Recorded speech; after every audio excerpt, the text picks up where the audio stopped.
Direto de Brasília, com Eliane Cantanhede.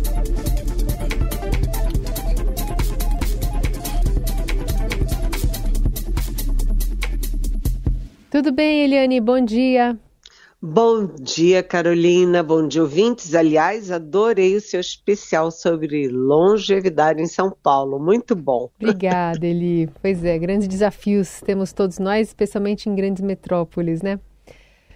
Vamos falar um pouquinho sobre José Genuíno, que estava um pouquinho afastado do noticiário, ex-deputado, ex-presidente do PT, mas se achou, enfim, no lugar ali de falar sobre um boicote, ou pelo menos sugerir, a determinadas empresas de judeus e empresas vinculadas ao Estado de Israel. Declaração que ocorreu durante uma live no fim de semana. Ele falava sobre deixar de comprar no Magazine Luiza, em decorrência do apoio de Luiza Trajano, que é a dona da empresa, a um abaixo-assinado que pedia que o presidente Lula desistisse de apoiar uma ação da África do Sul contra Israel por genocídio. A gente ouve o trecho. Apoio à iniciativa da África do Sul de acionar a Corte Internacional de Justiça para investigar o genocídio de Israel em Gaza. Desses 19 mil que assinaram, a Luiza Trajano, presidente do Conselho de Administração da Magazine Luiza, encabeça a lista. É por isso que está todo mundo nas redes sociais desde ontem colocando que não vão mais comprar no Magazine Luiza, que vão boicotar. Essa ideia da rejeição, essa ideia do boicote por motivos políticos que ferem interesse econômico é uma forma interessante. Inclusive, tem esse boicote em relação a determinadas empresas de judeus. E aí, Eliane, que volta é essa e o que diz também por trás essa manifestação de José Genuíno? Você sabe, Carolina, que eu estou há muitos anos nessa praia de cobertura política, conheço muito bem o Congresso, acompanhei a Constituinte, grandes momentos, etc. E o José Genuíno foi um grande parlamentar. O Genuíno, no PT, tinha um papel de equilíbrio, né? Quando vinha o extremo daqui, o extremo dali do PT, ele estava sempre contemporizando, sempre buscando o meio termo. E quando eu tinha dúvidas, sabe, eu ouço muita gente de um lado, de outro, quando eu estava ali balançando para tentar, enfim, formar opinião, o Genuíno sempre me ajudou muito, porque ele tinha uma boa cabeça política, ele era um parlamentar muito atuante, desses que fica no Congresso segunda, terça, quarta, quinta, sexta, acompanha tudo, sabe, sabia ouvir, negociar, e ele foi muito machucado. Eu costumo dizer que o Genuíno foi um dos exemplos, assim, pagou um preço muito, muito, excessivamente alto na Lava Jato, porque o Genuíno nunca foi rico, né? O Genuíno nunca teve sinais exteriores de riqueza, e ele foi condenado porque ele assinou um papel na condição de presidente do PT e acabou preso, enfim. Isso magoou muito, né? Deixou marcas muito profundas no Genuíno, que já tem uma biografia muito pesada, né? E o Genuíno ficou muito assim, arisco, sumiu do mapa, ninguém consegue falar com ele ficou muito distante, e agora ressurge de uma maneira muito inadequada, né? Ele entrou pela contramão numa discussão muito complexa, né? Começa com a Luiza Trajano, do Magazine Luiza. Ela assinou um manifesto de 17 mil pessoas pedindo para o Lula rever a posição dele e do governo brasileiro de apoio a uma petição da África do Sul na Corte Internacional de Justiça em Haia, né, pedindo para essa petição da África do Sul era a favor de considerar genocídio que Israel está fazendo contra o Hamas, contra Gaza, né, e pedindo um cessar-fogo imediato. E a Luiza Trajano pediu para o Lula recuar e não apoiar a petição da África do Sul contra Israel.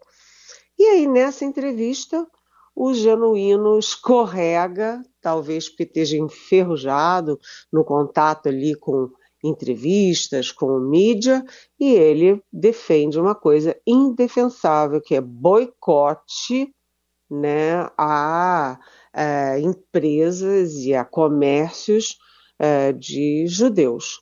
Né? Então, sabe, isso não se justifica. O Brasil é um país pacífico, que acolhe todas as religiões, todas as etnias, enfim, o Brasil é aberto, né? O Brasil é miscigenado. E quando você vê o ex-presidente do PT defendendo boicote à empresa de judeu, realmente foi um escorregão feio. Vamos ver como é que o Genuíno se sai dessa. Eu, se fosse ele, pediria desculpas. Eliane, ainda falando de movimentações de petistas, né? A gente teve na semana passada aquela inauguração do Lula da refinaria de Abreu e Lima, colocando mais dinheiro ali, uma refinaria que foi alvo da Lava Jato. Parece que Gleisi Hoffmann não gostou da cobertura de imprensa sobre o caso. A Gleisi é uma criadora de caso, né? É engraçado que eu conheci a Gleisi quando ela chegou em Brasília. Ela era então casada com o Paulo Bernardo, que veio a ser ministro dos governos petistas, ministro do Planejamento, e era um casal 10, assim, ela muito inteligente, muito audaciosa e tal. Mas a Gleisi foi ficando muito ardida, né? E a Gleisi agora compra briga o tempo inteiro. A função dela é comprar brigas. Compra brigas, por exemplo, contra o Fernando Haddad, né, o principal ministro do governo Lula, o ministro da Economia, uma área super sensível. Se a economia vai bem, o governo vai bem. Se a economia vai mal, o governo vai mal, e o Lula vai mal, e os candidatos do PT vão mal. Mas a Gleisi ela causa muitos atritos, né? E agora o Lula, imagina, no primeiro mês e no primeiro giro de viagens internas do Lula, em 2024, o Lula vai e anuncia aí investimentos para retomar a refinaria Abreu e Lima em Pernambuco. Só para resumir, essa refinaria foi planejada em 2005, anunciada em 2005, com previsão de investimentos de 2,5 bilhões. E em 2015, 10 anos depois, quando a obra foi abandonada pela metade, ou seja, só conseguiram fazer metade, o prejuízo já era de 20 bilhões de reais.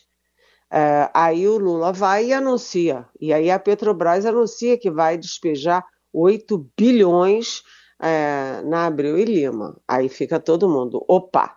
A minha coluna de domingo, inclusive, no Estadão, foi dizendo que com isso o Lula trouxe 4 problemas, erros e fantasmas de volta. Né, ele trouxe a Lava Jato, porque a Abreu e Lima foi um dos símbolos da Lava Jato. 2, ele trouxe a ligação dele com Hugo Chávez, né, que destruiu a Venezuela, que trouxe a ditadura para a Venezuela. 3, né, ele está falando de refino de diesel, quando no mundo inteiro os caminhões, ônibus movidos a combustão estão indo para um caminho sem volta, né? O discurso do mundo hoje não é combustível fóssil, é combustível, é energia verde.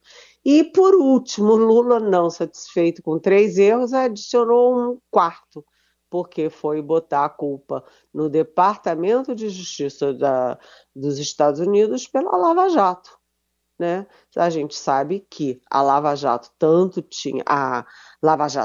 teve seus, enfim, tinha seus objetivos claros, como a gente sabe que a Petrobras pagou uma multa enorme nos Estados Unidos por causa dos desvios, da corrupção, etc. Então, bem, falado isso, essa decisão do Lula, esse anúncio do Lula de investir na Abreu e Lima, foi muito criticado nos principais jornais, no Estadão, inclusive na minha coluna, nos editoriais, o Fux, nosso colega no Estadão, também no Globo, também na Folha de São Paulo, enfim. E aí a Gleice Hoffmann diz que a imprensa brasileira, e citando nominalmente os nossos jornais, principais jornais, sempre teve ali, eu ia falar mancomunação, que é o que o Lula usou para os Estados Unidos com a Lava Jato. Sim. Mas, enfim, que a imprensa brasileira teve sempre atrelada aos interesses americanos. Enfim, é uma coisa sem sentido, né? Ficar agredindo a imprensa nesse momento. O que ela prefere? Ela prefere fake news na internet? Eliane, hoje o governo lança uma política industrial que prevê 3 grupos de estímulo do Estado ao setor produtivo, divididos em instrumentos financeiros, como linhas de crédito, subsídios e subvenções, melhoria do ambiente de negócios e o uso do poder de compra do setor público para alavancar algumas áreas estratégicas. Capitaneado, pelo ministro Geraldo Alckmin. Exatamente, né? O Geraldo Alckmin, além de ser vice-presidente do governo Lula, ele também é ministro da Indústria e Comércio. E a indústria, Carolina, que é um setor tão importante, né? Importante pelo desenvolvimento, pela geração de emprego, porque traz também novas tecnologias, novos horizontes, exportação.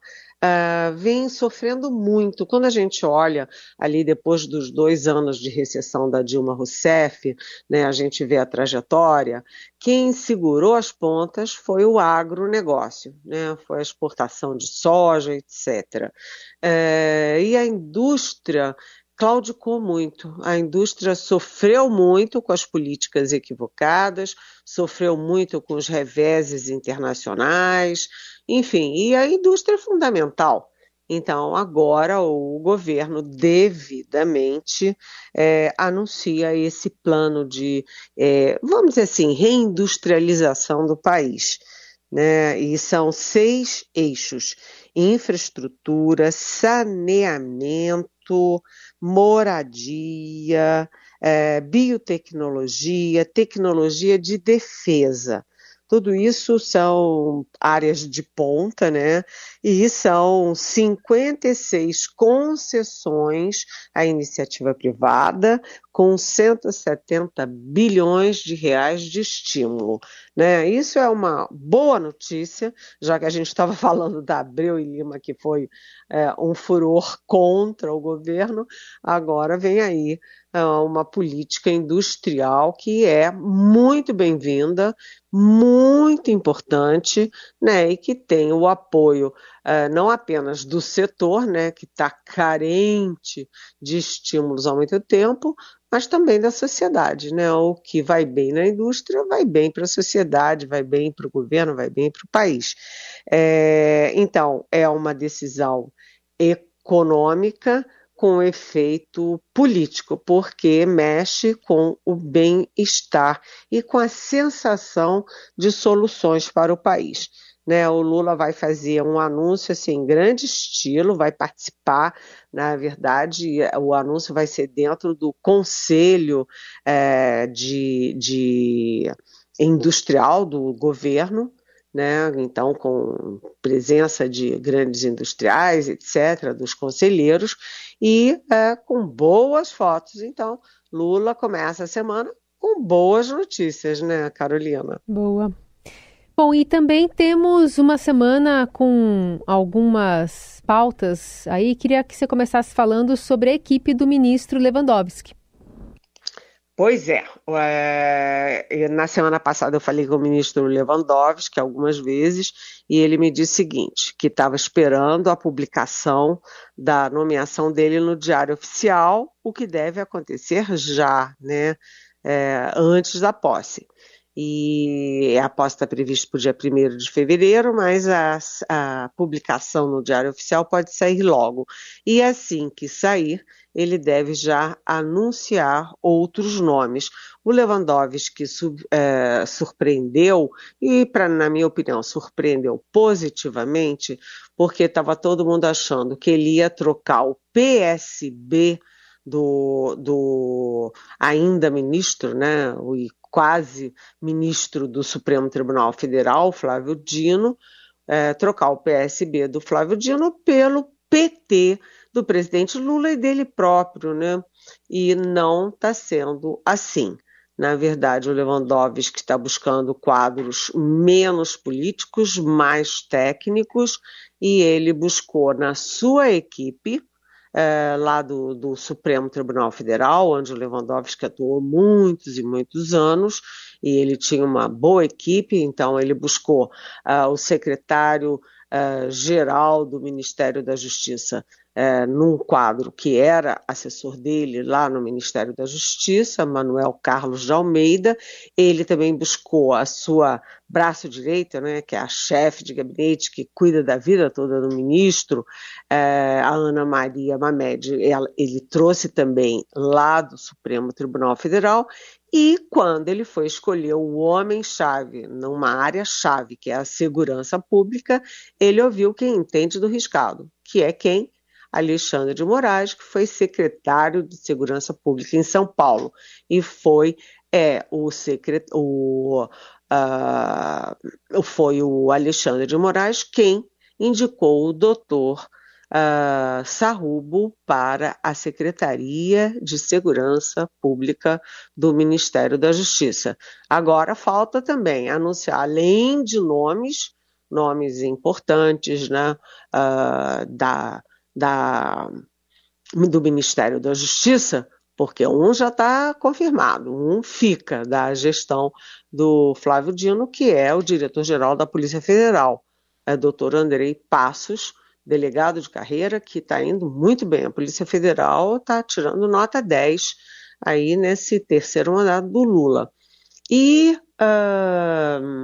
ele também tem que anunciar, né, o ministro Lewandowski tem que anunciar medidas, tem que anunciar um plano de segurança para o país. Então, muito foco essa semana em justiça e segurança pública. Mas não só nisso, né, Carolina? A gente tem outras coisas aí importantes essa semana, não é verdade? Então, desoneração da folha de pagamento, né? Vamos ver como é que avança isso. E aquela questão que também tratamos semana passada sobre o embate aí do governo com, especialmente os evangélicos, né? Mas com os religiosos de uma maneira geral, os pastores que deixam de ter alguns benefícios.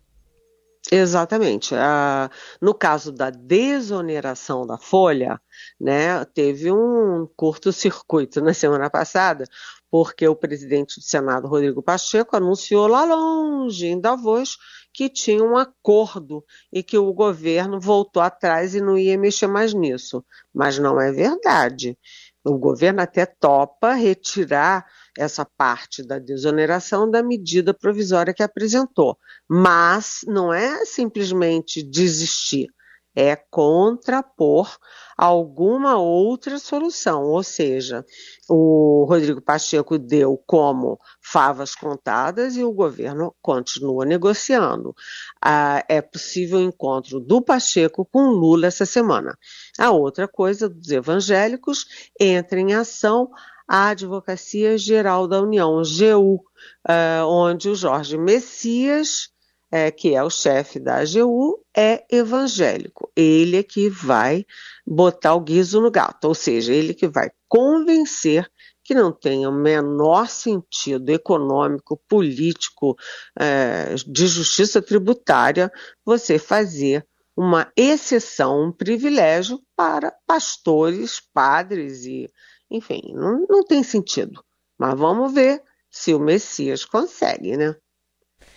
Assuntos que a gente vai continuar tratando aqui ao longo da semana no Jornal Dourado, com esse olhar afiado aí da Eliane Cantanhede, direto de Brasília. Lembrando que essa coluna, sempre a partir das 9 ao vivo, você encontra em formato podcast nas principais plataformas de áudio. Eli, obrigada, boa semana. E eu quero aproveitar para dar parabéns para uma pessoa muito especial. Posso? Quem? Claro. É a minha sobrinha caçula, a Ana Flor Cantanhede Pires, que é pianista, desportista, cantora. Ela passou de primeira para odontologia na USP aos 17 anos. Parabéns, minha Ana Flor, tão linda, tão querida e tão promissora.